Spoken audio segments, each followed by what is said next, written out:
부부가 행복하려고 결혼을 하면은 제가 실패한다 그랬죠. 그죠, 그죠? 어떤 의미에서 이미 복음 안에서 내가 누군지 또 인생이 행복이 뭔지를 아는 사람이 좀 더 내가 온전해지기 위해서 결혼이라는 가정이라는 것을 가지기 위해서 가정을 가진다면 그 가정은 행복한 가정이 될 수 있습니다. 그래서 복음 안에 있는 가정은 행복한 가정이라고 할 수 있습니다. 교회 다니는 가정은 행복할 수도 있고 안 할 수도 있습니다. 아직 제가 치유가 되지 않은 만큼 힘들 수 있습니다. 오늘 메시지, 오늘 성경 말씀에서 아내들이 남편을 막 복종하라 그러는데 어찌 보면 남편이 너무 잘못되어 있어서 남편의 말을 따라가면 결국은 다 문제가 생길 수 있을 수 있습니다. 저희 어머니도 아버지 말씀을 다 따라갈 수가 없었습니다. 왜냐하면 저희 아버지는 밥 3끼만 먹으면 되지. 뭐 다른 게 뭐 있냐. 농사 짓고 살면 되지. 이런 생각이었어요. 저희 누님이 저보다 5살밖에 안 많은데 애를 뭘 고등학교를 시켜. 어? 저기 공장 보내면 되지. 삼촌들이 그 생각이었어요. 근데 사실은 그전에도 고등학교 가는 사람들 되게 많았거든요. 근데 여자를 왜 고등학교를 보내냐는 거예요. 그런 생각 속에 사는 사람들을 무턱대고 따라갈 수는 사실은 없죠. 그러나 사실은 그렇다고 해서 당신 말 안 들을 거야 이렇게 싸운다면 또 사실 그것도 사실 문제가 있습니다. 그래서 이건 지금 제가 오늘 말씀드리는 것은 우리가 정상적인 남편과 정상적인 아내라면 아내는 남편을 따라가고 또 남편은 아내를 사랑해야 되겠죠. 제가 이제 보면 여자분들 측이 엄마들의 특징이 뭐냐면 자기가 아이를 혼내는 거는 괜찮은데 아빠가 아이를 혼낼 것 같으면 막 못하게 막을 경우도 좀 있어요. 제가 그걸 보면 큰일 난다. 잘못하면 아이가 이제 뭐냐면 아빠의 권위가 사라져 버리는 그런 상황까지 오게 된다. 그래서 아빠가 혼을 낸다면 맞춰주고 나중에 따로 있을 때 요렇게 우리가 훈육하면 좋지 않겠냐라고 할 수 있는 그런 부분들이 필요하지 않겠나 싶거든요. 그래서 어떤 의미에서 복음 안에 있는 가정이 행복한 가정이라는 것이 조금 더 지날수록 조금 더 사람을 인격적으로 대해줄 수 있거든요. 제가 우리 주보에 칼럼 말고 이렇게 글을 쓰는데 존 스토트 목사의 글을 쓰거든요. 근데 그 중에 인권이라는 이야기가 나오고 인권의 기원이 나오는데 인권은 누군가가 부여한 게 아니고 어떤 정부가 만들어낸 게 아니라 하나님이 처음 인간을 만들었을 때 귀하게 만들었기 때문에 인권이 존재하는 거거든요. 그래서 아이의 인권도 중요하다고 보는 거거든요. 그래서 어떤 의미에서 기독교가 들어가지 않은 나라들은 인권을 무시해 버려요. 근데 기독교가 들어가면 모든 사람은 다 평등하다 되기 때문에 남자나 여자나 심지어 피부색이 다르든 아이든 어른이든 다 평등하게 대우를 하게 되는 거예요. 그런 의미에서 복음 안에 있지 않으면 가정은 불평등이 시작되고 누군가는 권력을 쥐고 누군가는 횡포를 부리는 일들이 벌어지는데 복음을 가지고 있으면 달라지는 거죠. 두 번째, 너무 상대방을 맞추려고 하면 힘들어요. 맞아요. 두 사람이 맞아야 돼요. 그런데 사람만큼 맞추기 어려운 게 없어요. 사람만큼 안 맞는 사람들이 없거든요. 그래서 저는 어떻게 했냐니까요. 주님을 바라보기 시작했어요. 아내하고 맞추는 것보다 더 먼저는 주님을 바라보는데 제 시간을 투자하는 거예요. 왜? 아내를 맞추기 위해서. 근데 희한한 건 제가 주님을 바라보고 주님과 맞추기 시작하는데 희한한 거는 아내가 주님을 바라보기 시작하는 거예요. 그전에는 제발 이러지 마라 막 이야기하면 자꾸 잔소리가 되고 자꾸 싸움이 되고 자꾸 갈등이 되더라고요. 근데 그 말해야 될 것들을 그냥 주님 앞에 내려놓고 오늘 제가 주님 앞에 섭니다라고 서버리니까 사실은 제 부족함이 보이게 되고요. 근데 어느 날 아내도 주님을 바라보게 돼요. 둘 다 주님을 바라보게 되니까 두 사람과의 관계가 가장 회복되기 시작하더라고요. 그래서 이게 하나님의 방법이구나라는 것들을 보게 된 거예요. 자녀들도 마찬가지입니다. 제가 사실은 우리 자녀들한테 어떨 때는 좀 저희 어머니를 닮아 가지고 제가 잔소리를 좀 많이 했거든요. 제가 좀 한 잔소리 합니다.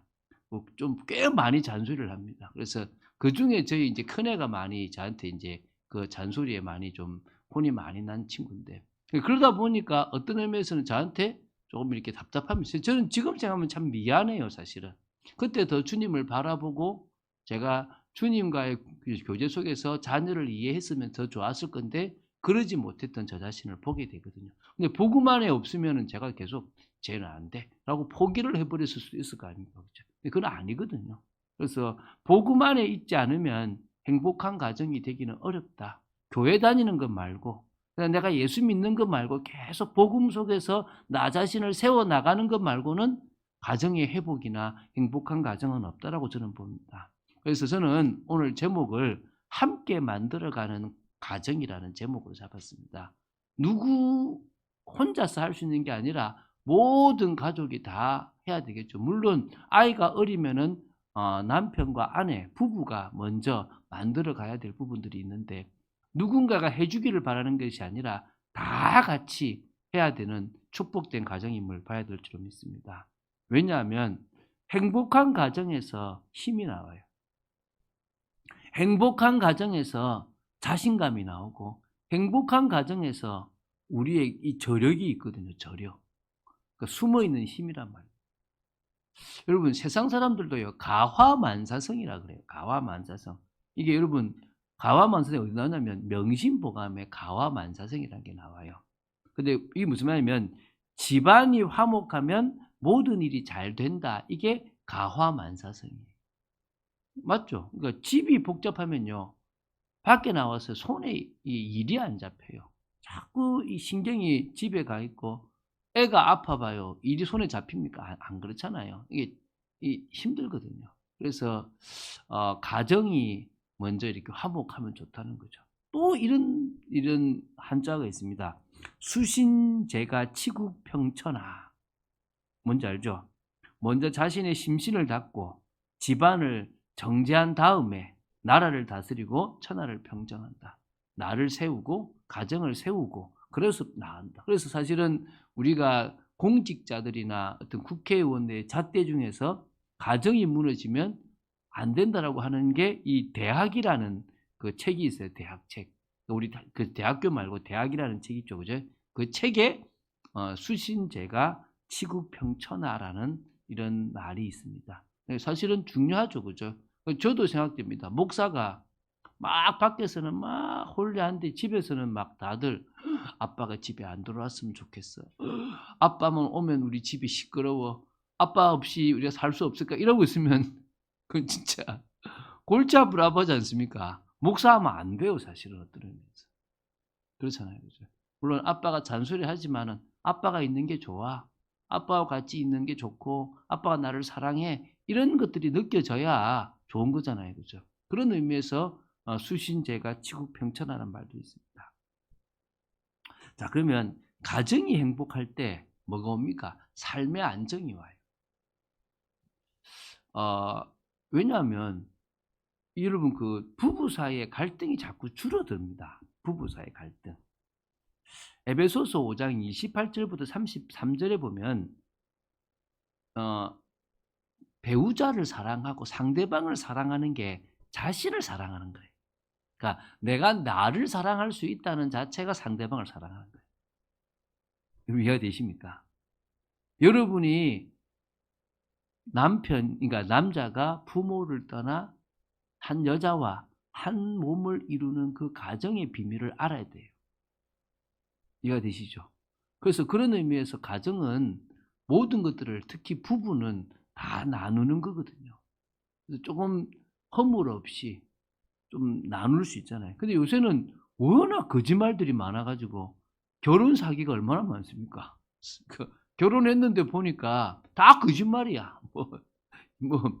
뭐 어떤 사람은 아예 가정이 있었고 지금도 있고 그런데 결혼도 하고 막 이런 말도 안 되는 거잖아요. 그죠? 근데 너무 외형적인 것만 보고 결혼하지 마시고 내가 나를 사랑하는 만큼 저 사람을 정말 사랑하고 도울 수 있는, 그래서 지체라는 개념, 공동체라는 개념을 알 때 우리가 진짜 갈등도 없는 그런 가정들을 만들 수 있습니다. 창세기 2장 18절에 보면 돕는 배필이라는 말이 있어요. 돕는 배필. 이거는 남편에게 아내만 돕는 배필이고 남편은 아니다 생각하면 안 돼요. 그 사회가 남성 중심이니까 남성을 여성이 돕는 걸로 돼 있지, 남자도 여성을 돕는, 서로가 결혼을 하게 되면 온전해지는 거예요. 그러니까 그전에는 제가 좀 불완전한 거죠. 불완전한데 결혼을 함으로 말미암아 나를 돕는 배필이 있어서 그 사람으로 말미암아 제 성격도 좀 유순해지고 부족한 것도 메꿔 나가는 그런 부분들이 되어져 가는 거죠. 그러므로 말미암아 서로가 이제 안정이 되어지는 거죠. 그 어른이 된다 그러잖아요. 여러분, 결혼을 하면 왜 어른이 되냐 그러면, 여러분은 모르겠지만 저는 제 아내와 같이 사는 게 어떨 때는 되게 힘들더라고요. 왜 힘드냐니까 아내가 문제가 아니라 제가 틀이 있거든요. 틀이. 제가 옛날에 어떠냐니까 보도블록을 밟는데 같은 방향으로 밟아야 돼. 여러분, 보도블록이 이런 게 있고 이런 게 있잖아요. 같은 방향을 밟아 가야 되는 거야. 마름모가 있으면 마름모 안에 발을 디디려고 하는 거예요. 얼마나 심각하겠습니까? 그러면 예를 들면 옛날에요, 이런 거 많아요. 이렇게 막 목사님들이 막 치유막 할 때 이야기하면 나는 치약을 개껏 올려놨는데 그 와이프는 치약을 중간에 푹 눌러가지고 다시 또 원점을 만들어 놔놓고 그거 갖고 싸운다는 거지. 치약 갖고 싸우면 차라리 2개를 하세요. 남편용, 아내용. 그런데 뭐요? 싸우는 거야. 뭐 수건을 여기 놔둬서 싸우고 뭐 아무것도 아닌 거잖아요. 근데 난 내 생활 습관이 있는 거야. 상대방이 왔는데 갑자기 다른 생활 습관을 들이매는데 이게 안 맞아서 이렇게 계속 갈등인 거죠. 그러다가 저래 살아도 되는구나 라고 생각하고 품기 시작하면, 넘어서기 시작하면 이제 뭐가 되냐, 좀 어른이 되는 거예요. 어른이. 근데 거기다가 애를 낳았네. 얘가 내 과거의 나하고 너무 똑같아. 상상이 안 되는 거야, 얘가 지금. 오 마이 갓, 주여. 아이를 품는다. 이거는 진짜 어른이에요. 그래서 여러분, 세상에서 죄송하지만 나이가 먹었다고 어른이라고 하는 경우도 있지만 그건 뭐 부정하지는 않습니다. 꼭 결혼하고 꼭 아이를 낳아야 어른이라고 말하지는 않지만 정확하게 결혼을 해서 한 상대방을 품고 온전한 가정을 가져가고 거기서 자녀들을 키워나가서 그들을 올바르게 키워나가는 게 뭐라고요? 어른이에요. 여러분, 뭐 요새 오은영 박사님이 되게 유명하잖아요. 거기 막 상담하잖아요. 무조건 그들이 잘못됐다고 말할 수는 없지만 부모가 영적 권위와 이 삶의 권위를 가지고 있으면 자녀의 문제를 좀 다르게 볼 수 있고 도울 수 있는 게 당연한 겁니다. 근데 그게 안 되고 있는 게 지금 사실은 지금의 가정의 모습이, 왜 그런 준비들을 못했다라고 보시면 돼요, 사실. 그래서 이제 또 부부가 안정되는 게 사랑을 하는 게 당연하잖아요. 여러분, 우리나라는 뭐 이렇게 막 이렇게 부부의 성생활을 좀 막 나쁘게 보기도 하는데 그럴 필요 없습니다. 여러분, 되게요, 어떻게 보면은 그런 만족이 안 되면 되게 그냥 사소한 것에서 싸워요. 그래서 여러분, 죄송합니다. 노처녀 히스테리라고 하는 게 뭐냐면 여러 부분 중에서 여러 개까지가 있겠지만은 그런 이렇게 성적인 만족이 안 들기 때문에 오는 그냥 여러 부분의 갈등도 있다라고 학자들은 이야기를 하고 있는 거예요. 그래서 부부가 영적으로도 사랑을 하고 정신적으로도 사랑을 하고 같이 해야 되지만 부부기 때문에 같이 한 몸으로 같이 또 이렇게 성생활도 가질 수 있는. 그래서 여러분, 저는 꼭 좀 결혼하는 그런 신혼 부부한테는 그 여자가 뭐죠? 그 여자가 원하는 남자, 그 남자가 원하는 여자라는 책이 있어요. 그 책을 꼭 선물로 줘요. 거기에 남자 여자의 차이, 또 같이 만들어가야 될 여러 가지 중에서 또 그 부부의 성생활까지도 다루고 있거든요. 그래서 그런 부분에 서로가 서로에게 대화도 하고 또 같이 나누기도 하는 부분들이 사실은 필요하다라고 보시면 됩니다. 그래서 뭐든지 균형이 필요해요. 균형이. 한쪽에만 치우치지 말고 목사라고 해서 영적인 것만 치우친다고 해서 가정이 잘 되는 건 아닙니다. 집에서 잘 먹고 잘 놀고 여러 갖가지가 다 만족이 되어야 균형적으로 되어질 수 있다고 보시면 됩니다. 또 그러면 그런 부부의 안정되고 사랑하는 모습을 보고 자녀들이 또 안정을 찾아요. 생각해 보세요. 엄마 아빠가 늘 싸우고 있으면요, 자녀들이 민감하잖아요. 불안하잖아요.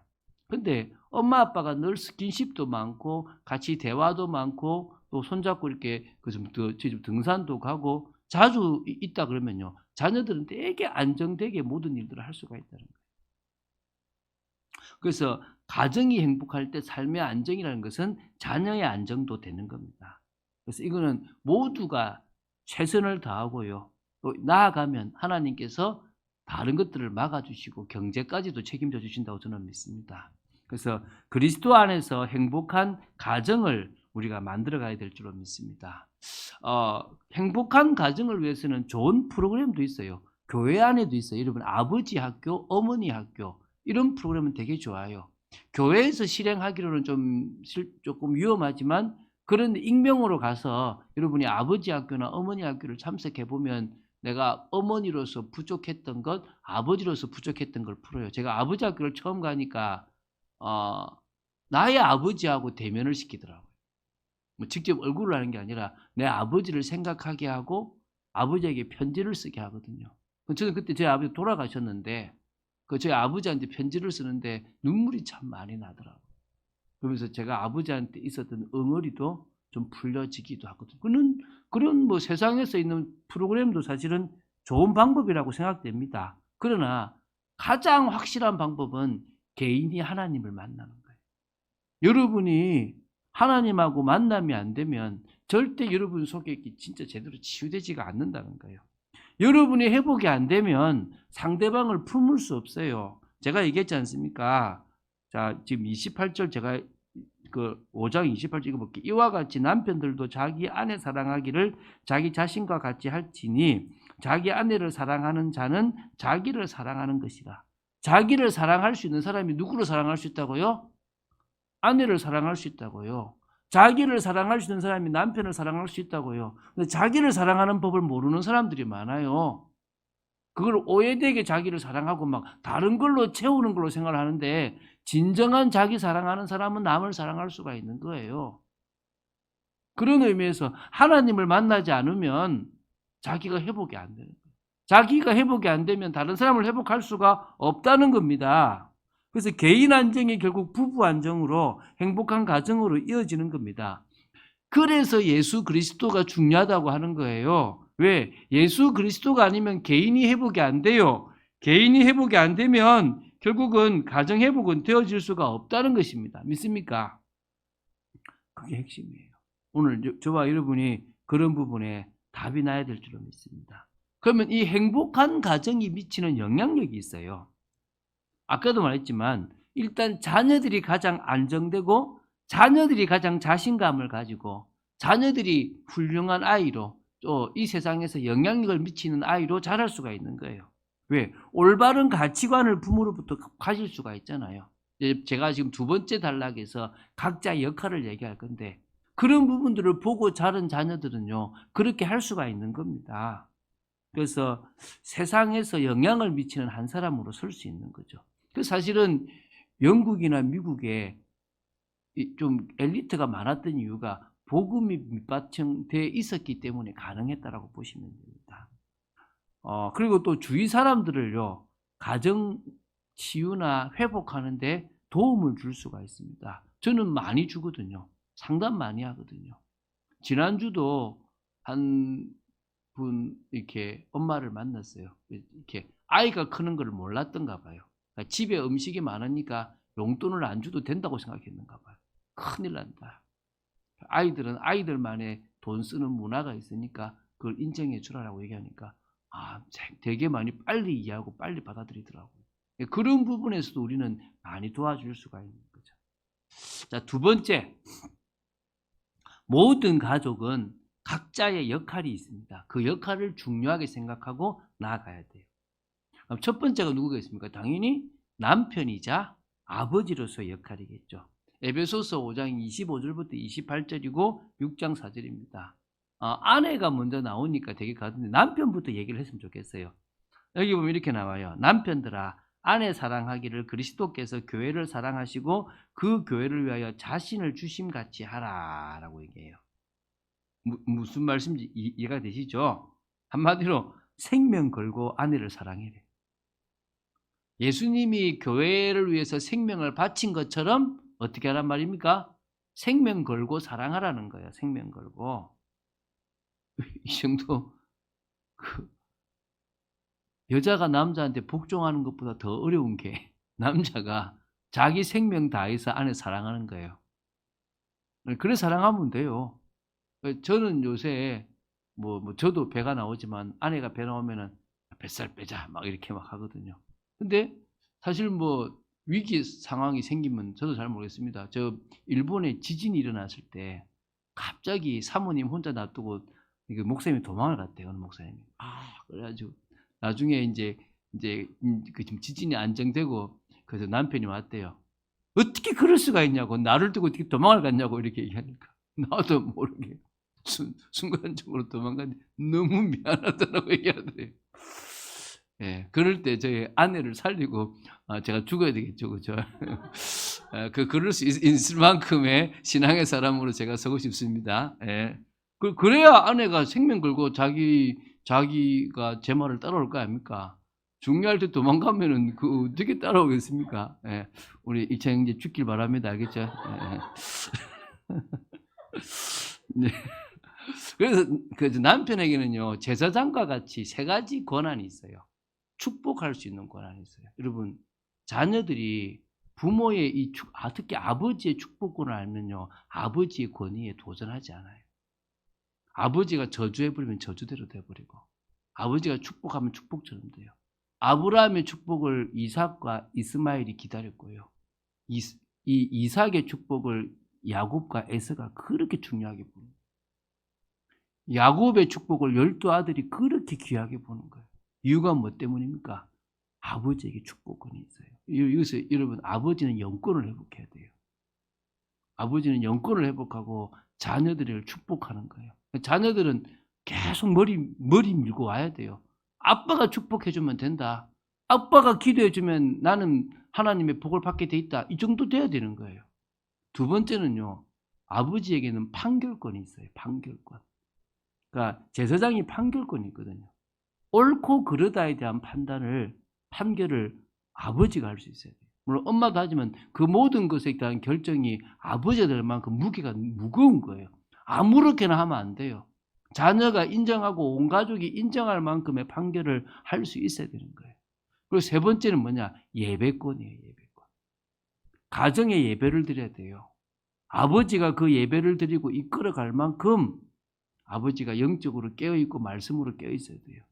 저는 제가 목사인데요. 집에서는 제가 설교 안 해요. 저는 유튜브에 좋은 설교자들의 설교를 그냥 봐요. 아이들이 수준에 맞게끔. 저희들은 지금도 가정 예배를 드려요. 계속적으로. 매주마다. 근데 자녀들이 이날은 꼭 가정 예배를 드린다는 걸 알아요. 근데 사실은 부담을 주고 싶지 않아서 어떨 때 있지만 또 어떨 때 또 부담도 줘요. 그래서 아이들이 그 예배라는 것이 집에서 정말 중심이 되어야 된다는 생각을 가져야 되는 거예요. 그래서 아버지가 뭐라고요? 축복권. 이거 있으면요. 효자 나와요. 그래서 여러분 진짜 하나님 은혜 받으시면요. 여러분이 기도한 대로 자녀가 돼요. 두 번째 뭐라고요? 판결권. 옳고 그름에 대한 판결을 할 만큼 뛰어 있어야 돼요. 세 번째 예배권이에요. 이건 제사장한테 있었던 건데 이걸 하나님이 가정의 제사장인 아버지한테 주는 거예요. 그래서 아까 말했죠. 아내를 진짜 사랑할 수 있고 가족들을 진짜 사랑할 수 있어야 되는 겁니다. 그래서 에베소서 6장 4절에도 이렇게 나와요. 자녀를 이해하라는 거예요. 노엽게 하지 마. 제가 요걸 좀 못했다가 있었어요. 제 기준을 가지고 이렇게 아이들을 재단할 때가 있거든요. 그래서 아이들이 되게 힘들어할 때가 있었어요. 물론 100% 제가 틀렸다고 저는 생각하지 않습니다. 그러나 어떨 때는 아이를 노엽게 할 때, 아이를 좀 진짜 화나게 할 때가 있었다는 것을 사실은 저는 인정합니다. 그런 부분에서 이제 아버지가 이렇게 조금 강하게 알았어, 멋대로 해. 나도 내 멋대로 할게. 막 이렇게 그러니까 협박성 이거는 되게 나쁜 건데 그런 기질이 제게 좀 있어가지고 좀 그런 것들이 좀 있었던 것 같아요. 그래서 주의 교훈과 훈계로 양육하는데요. 아버지가 해야 될 게요. IQ인데요. 가치관을 심어야 돼요. 인생을 보는 관을, 눈을 딱 심어야 돼요. 이렇게 인생을 바라봐야 된다라고 하는 것을 아버지가 심을 수 있어야 돼요. 두 번째, 이제 아내이자 어머니의 역할입니다. 아까 우리가 처음에 봤지만 아내는 남편에게 복종해야 돼요. 교회가 주께 복종하듯 남편을 복종해야 돼요. 이 말은 남편을 가정의 머리로 인정할 수 있어야 돼요. 그래서 여러분, 저는 되게 이러면 좀 그런 적 있어요. 아빠 먹기 전에 먹지 마. 아빠 모시고 와서 아빠 식사하시면 식사해. 이런 권위를 세워줘야 돼요. 근데 뭐요? 먼저 자식부터 먹여버리고 이러면요, 그 되게 위험합니다. 항상 아버지 오도록 기다려. 아버지 빨리 저기 어디 계신가 알아봐. 우리 집에는 아버지가 중요해. 이런 생각들을 가져야 돼요. 그걸 안 하면요, 큰일 나요. 그래서 여러분, 진짜 자식이 뭐 해달라는 것보다 남편이 해달라 그러면 더 해주세요. 난 너희들보다 아버지가 더 중요해라고 심어줘야 돼. 마음에는 자식이 더 가더라도 겉으로는 어떻게 하라고요? 남편이 더 중요하고 너희 아버지가 중요하다고 심으세요. 그게 아버지의 권위를 세우는 거예요. 그 권위가 결국은 그 아버지가 책임을 지게 되면서 더 잘하게 되는 거예요. 그럴 수 있도록 해야 되는 거예요. 엄마는요, 가정에서 중재자 역할을 많이 해야 돼요. 특히 아내는 시댁이나 이런 친정에서의 중재자 역할, 또 자녀와 아버지 사이에서의 중재자 역할. 왜? 아버지가 너무 바쁘고 또 아버지의 교육의 방법이 너무 과거 고리타분한 것이 되어져 있을 수 있거든요. 그럴 때 요새 시대는 이래, 아이들 요새 이렇다고 해라고 그 남편 아버지한테 이런 것들을 설명해 줘야 되거든요. 여자들이 자녀 교육이 훨씬 더 민감하고 많죠. 그런데 여러분, 그 위험합니다. 여자들이, 그러니까 엄마들이 생각하는 자녀 교육과 아버지가 생각하는 자녀 교육이 달라요. 이때부터 차이가 벌어지는 거예요. 대부분 아버지는 어떤 식이냐면 건강하면 되지, 바르게 살면 되지, 이런 식이에요. 근데 엄마들은 어떻습니까? 똑똑해야 돼, 최고가 돼야 돼. 여기서부터 이제 갈등이 오는 거예요. 뭘 학원을 그렇게 많이 보내? 라면 그런 소리 하지 말라고 또 악착같이 보내고 있거든요. 이거를 맞춰야 돼요. 그래서 저는 제가 이제 부모 교육을 할 때 주로 말했던 게 교육 철학을 맞춰라. 부모 두 사람이 같이 교육 철학을 하나로 만들고 자녀를 양육할 때 아버지의 역할과 엄마의 역할을 잘 나누어라. 아니면 계속 갈등이 생겨요. 앞으로 우리 교회도 청년들에게 그런 부분들을 할 수 있는 특강들을 좀 만들려고 생각해요. 그럴 때 이제 저보다 또 뛰어난 사람도 모시고 오고 또 저도 강의를 해서 청년들이 결혼하기 전에 남편으로서, 아내로서, 아버지로서, 엄마로서의 준비가 되어져야 되는 겁니다. 큰일 나거든요. 여러분, 엄마의 감수성이 되게 중요해요. 이 여자분들 중에서 꽃을 보는데 밍숭생숭 막 이렇게 뭐 아무 생각 없는 사람인데 큰일 납니다. 봄이다 막 이럴 수 있는 감성이 되게 중요해요. 남자는 별로 안 그래요. 여자는 그렇잖아요, 그죠? 그게 다르거든요. 그 감성, 그래서 여러분 자녀의 IQ는 아버지 몫이라면 자녀의 EQ, 감성은요, 누구 몫이냐? 엄마 몫이에요. 엄마가 사랑으로 스킨십을 많이 해주고 많이 품어줘야 되는 거예요. 그럴 때 되는데요, 자녀를 규모를 심어줘야 돼요. 근데 여러분도 모르게요, 공부 잘하는 것에 있으면 안 돼요. 사실 어릴 때부터 영적인 것에 자꾸 신경을 쓰고 도와줘야 돼요. 그럴 때 균형이 되거든요. 아니면 공부는 잘하는데 문제가 와요. 여러분, 고등학생 되면요, 벌써 공부하는데 스트레스가 엄청나요. 근데 이걸 아이들이 풀 수 있는 방법이 사실은 없어요.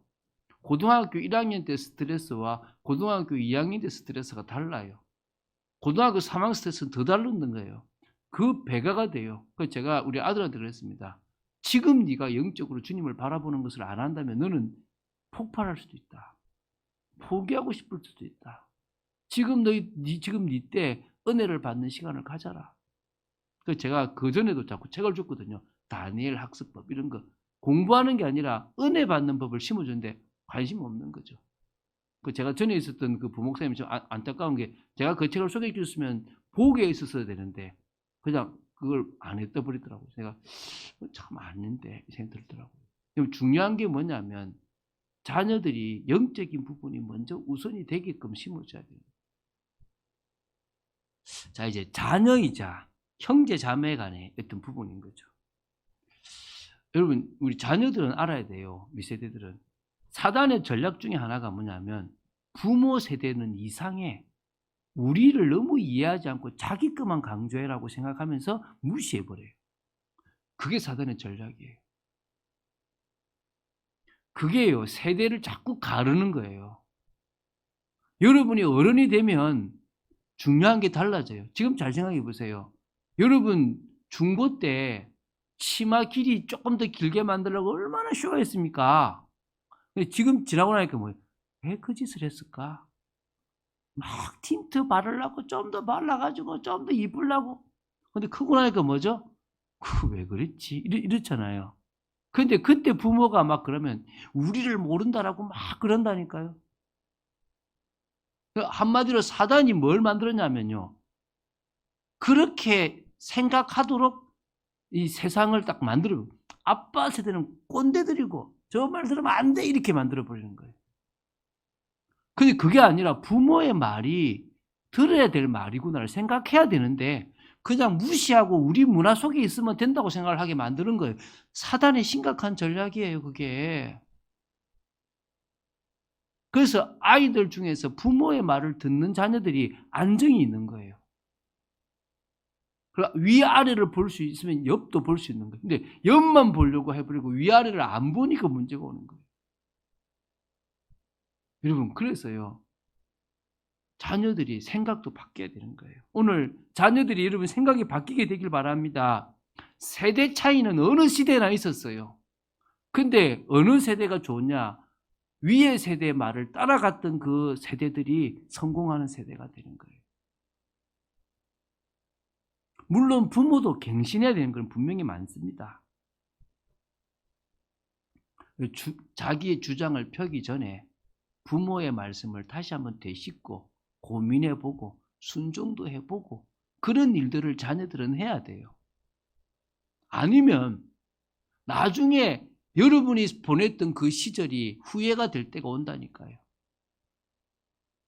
큰 실수가 일어난다면요. 여러분 몸에 일평생에 씻을 수 없는 상처를 가지게 된다든지 평생 후회할 수도 있는 거예요. 그래서 부모에게 순종하고 따라가야 되는 거예요. 아니면 여러분은 아직 성인이 아니기 때문에 책임을 질 수가 없다는 것을 명심해야 돼요. 부모와 어른과 아이의 차이는요. 책임을 질 수 있냐 없냐의 차이라는 거예요. 여러분 질 수 있다고 생각되죠? 아니에요. 못 져요. 그래서 부모 밑에서 교육을 받고 자라는 거예요. 여러분 성경에 나오잖아요. 부모를 공경하면요. 잘 되고 땅에서 장수한대요. 하나님이 그 부모를 공경하고 따라가는 자녀를 잘 되게 한대요. 맞는 게요. 부모에게 순종하는 사람은 어른에게 순종하게 돼 있어요. 그러면 직장 생활해도 사랑받게 돼 있는 거예요, 사실은. 그래서 따라갈 필요가 있다는 거예요, 사실은. 그래서 여러분 신앙 교육을 철저히 받으세요, 자녀들은. 그것보다 중요한 게 없어요. 형제 자매들과의 관계에서도 존중이나 사랑 이런 게 필요하겠죠. 좀 길었습니다, 메시지가. 자, 결론을 맺겠습니다. 이제 세 번째입니다. 가정을 하나님께 맡겨야 돼요. 자, 각 가정마다 다양한 문제들이 있습니다. 그렇죠. 어떤 가정은 경제 문제, 또 건강 문제, 또 성격 차이에서 오는 거, 또 어떤 한 사람의 심각한 영적 문제, 또 집에 장애가 있어도 그렇겠죠. 또 집이 계속 무능력하고 무기력하고 여러 심각한 문제들 때문에 오는 것들이 있습니다. 근데 그거 말고도요. 잘 살아가다가 열심히 살아가다가 갑자기 부모가 사고로 돌아가신다든지 한 부모가 죽는다든지 막 또 그 때문에 모든 재정이 다 날아간다든지 이런 어떤 예상치 못한 상황이나 문제 때문에 갑자기 어려운 문제 또 가정의 문제 때문에 어려울 수도 있습니다. 그러면 지금 생각해 보세요. 여러분은 어떤 문제를 당하고 있습니까? 언제부터 이런 문제가 왔고 뭐가 문제입니까? 여러분이 생각하는 게 진짜 맞는 건지 주님은 뭘 문제로 보는지 한번 생각해 보셨습니까? 지금 이미 가정은 이미 형성이 됐고 이렇게 되어졌단 말입니다. 시작부터 예를 들면은 결혼할 청년들이 이런 거를 잘 준비해서 결혼을 한다면 좋겠지만 그런 준비 없이 결혼을 해버려서 이미 문제가 시작됐고 그게 지금 자녀까지 왔단 말입니다. 뭐 어떻게 해야 되겠냐는 거예요. 자, 두 번째죠. 믿음 안에서 회복해가는 가정이 되는 거예요. 가정의 중요성을 인식한 한 사람이 필요합니다. 그게 여러분이 되면 돼요. 하나님의 은혜를 간절히 바라는 한 사람. 그래서 간절한 기도부터 시작하는 한 사람. 사단이 지금 경제를 가지고 속이고 현실적으로 속이고 또 뭡니까? 지금 뭡니까? 여러 가지 시급한 문제로 이것보다 더 중요하다고 막 속일 수 있습니다. 속지 말고 끝까지 하나님의 뜻을 찾고 하나님이 가정을 회복시켜 주시지 않으면 진짜 가정 회복 안 된다고 믿고 결단하고 기다리고 하나님을 바라보는 한 사람이 중요한 겁니다. 섣불리 이게 중요하다고 생각하고 움직이지 말고요. 정말 하나님이 중요하다고 생각되는 것에 나아갈 수 있어야 될 줄 믿습니다. 그리고 이제 뭡니까? 여러분이 먼저 여러분의 역할을 감당하세요. 여러분이 남편이면 남편의 역할, 아내면 아내의 역할, 아버지면 아버지의 역할, 엄마면 엄마의 역할을 정말 제대로 감당하시면서 옆에 배우자부터 자꾸 바꿔 나가세요. 그러면서요, 상대방을 이해하고 또 진짜 심각하다면 회복 프로그램도 활용할 필요가 있습니다. 자, 중요한 것은요, 하나님의 인정을 받는 한 사람으로 여러분이 서야 된다는 거예요. 그러니까 쉽게 말하면요, 자녀 잘 되게 하려고 예수 믿지 마세요. 가정 회복하려고 예수 믿지 마세요. 그냥 여러분이 가장 정상적으로 하나님의 은혜로 살아가는 한 사람이 되기 위해서 예수 믿으세요. 이 말이 어디십니까? 그게 중요하다는 거예요. 그게 핵심이라는 거예요. 여러분이 지금 다른 거를 위해서 막 교회에 열심히 신앙생활하면 실패라는 거예요. 하나님이 여러분을 볼 때, 아, 이 친구는 정말 내 앞에 바로 선 친구구나. 아무 동기 없이 나를 바라보는구나. 같아야 돼요. 그럴 때 하나님이 여러분에게 은혜를 주시고 회복을 시켰어요. 그런 사람이 만드는 가정은 회복되는 가정이 되고 그런 사람이 만드는 사회는 온전한 사회가 되어져 가는 거예요. 그래서 다른 동기 다 내려버리고 하나님이 인정하는 한 사람으로 서세요. 여러분, 제가 기도문 써주는 사람들이 있잖아요. 왜 써준 줄 아세요? 제가 찬양을 보내기 시작했던 게 저는 체질이요. 저를 위해서 사는 체질이 아니고 자꾸 이렇게 남을 돕다 보니까 제가 도와줘요. 그러니까 저를 도우려고 여러분을 도와요. 죄송한데. 내가 사는 길이 기도밖에 없는데 그 기도를 혼자 있으면 잘 안 하더라고, 저는. 남을 위해서 기도하니까 저 기도가 되더라고요. 남을 잘 도우려고 제가 저를 쓰는 게 아니고 저를 세우려고 여러분을 돕습니다.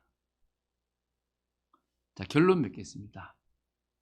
절대 조급하지 말자. 절대 조급하지 않았으면 좋겠습니다. 여러분, 사람의 기준이 쉽게 안 무너져요. 절대 잘 안 바뀌거든요. 여러분, 상처가 쉽게 치유됩니까? 좀 안정됐다가도 또 똑같은 경우 보면 또 확 일어나 버리거든요. 여러분, 한 번 했다고 내가 말했는데 왜 안 바뀌냐 이러지 마시고 여러분, 여러분의 진심이 전해지고 소통이 되고 또 함께 이 문제를 해결해 가기 위해서 계속 기다려주고 또 기도하고 또 같이 나누고 이런 시간들이 길어져야 돼요.